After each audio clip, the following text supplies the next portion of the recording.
All right, this video I'm going to show you how to do the ledger. Your ledger, I just took a 2x4 and ripped it in half on the table saw. Now, if they provided these the last time that they did ledgers, but even if they don't provide them, you can always take a 2x4, rip it in half. I got a feeling they'll provide them if they want. This is 48. The header joist is 48. I've already laid it 16 on center. All right. Actually going to spin it the way I like it. There we go. This is 45, so I'm going to have an 1.5 inch gap and an 1.5 inch gap here. If you run your header, your ledger board all the way to the ends, then you'll have to notch this one and this one. I'm just going to show you how to notch these two center two and how to attach this. You can attach this while this is on your header joist on sawbucks. That way you're not having to do it on the floor and bend over and all that good stuff. Right here, I want to make sure that that's on my line and I'm flush with the bottom down here. All right. I'm going to come in about 1.5 inches. If you don't come in at least 1.5 inches, you can probably split it or crack it. If you look, whenever you rip these down, 2x4.5, this is 1.75 inches. All right. This is 1.5 inches. The side that you rip, the side that goes on the blade, is really flat and it's got a nice square edge. That's going to sit really good right here. If you turn it like this, your nail is going to go all the way through and poke out the back side. So you want to turn it like this. If you turn it like this, the rounded edge is here and it doesn't sit as flat. So take that nice flat edge, turn it down. Now you're going to have to put a lot of pressure on this hand right here. Hold it on that line, make sure that everything's flush. This board's a little bit bowed. I'm just going to leave it sticking out in case I got to pull this thing out. I'm going to flush it. Now, since my board, I'm flush here and my board's off here. So I'm going to have to put a nail here and then pull that sucker down. Code says that you got to have a nail. So my joist is going to sit here where this X is at. Code says you got to have a nail here and then within like 2 inches, a nail here and a nail here. I'm going to put me a nail here first. I'm going to get the whole thing on and then I'll come back and put those other 2 nails in a minute. I'm going to angle that slightly. That way it doesn't poke out the back side. Yet again, I didn't put that one all the way in.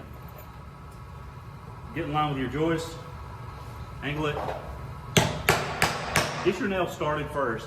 I'm not flush down here. I know you can't see that, but I'm going to pull this sucker too flush.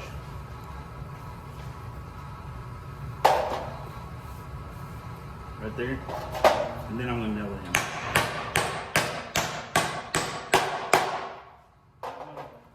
And then I'm going to put one, I'll come in about 1.5 inches down here. And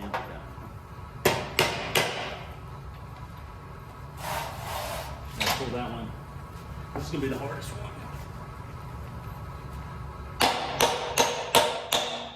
I'm putting a little bit of pressure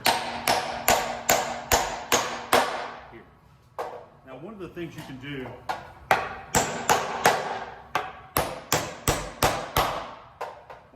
do is when you cut this notch, this is 1.75 inches, this is 1.5 inches. You can overcut your notch by maybe 1/8, and that'll give you a little bit of wiggle room here.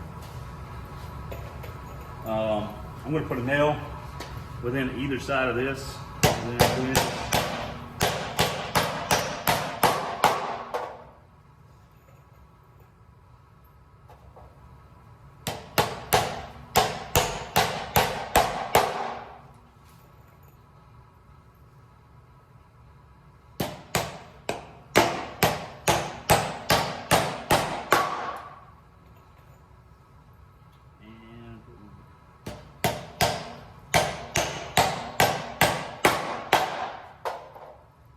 Now that I got that done, I'm just going to set that off to the side.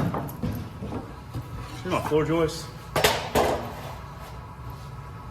Now, this part I'm going to come in off the edge 1.75 inches and up 1.5 inches. So, like I said, I'm probably going to add 1/8 to that.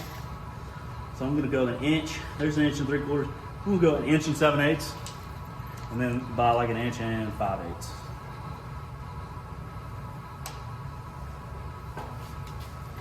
Same deal over here. 1 7/8 by 1 5/8 inches. Now I'm just adding 1/8. That way I've got some fudge room whenever I need it.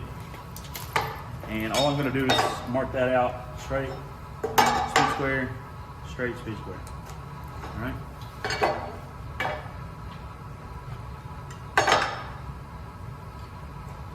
I'm gonna cut that out with a circular saw. I'll grab one of this.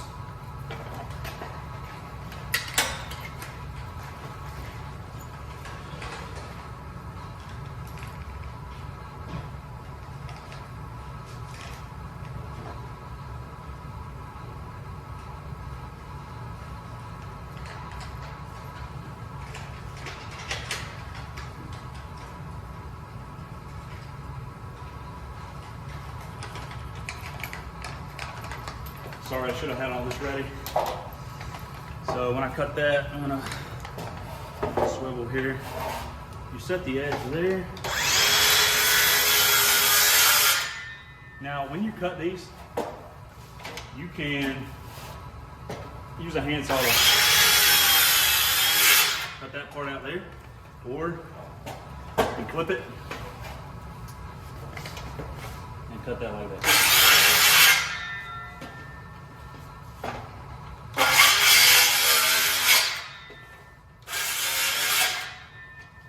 And even though I flipped it, I'm still going to use a handsaw on that overcut.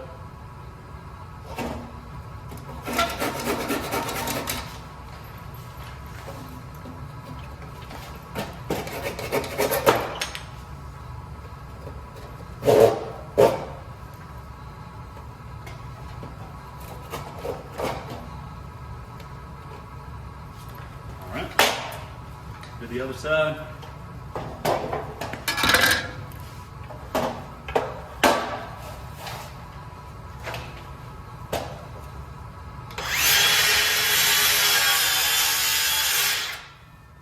Overcut that just a hair.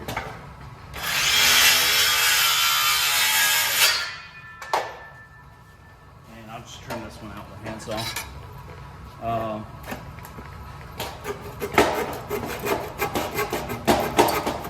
In the real world, I would use a jigsaw, or sawzall, reciprocating tool, or a little oscillating tool, something to cut this part out right here.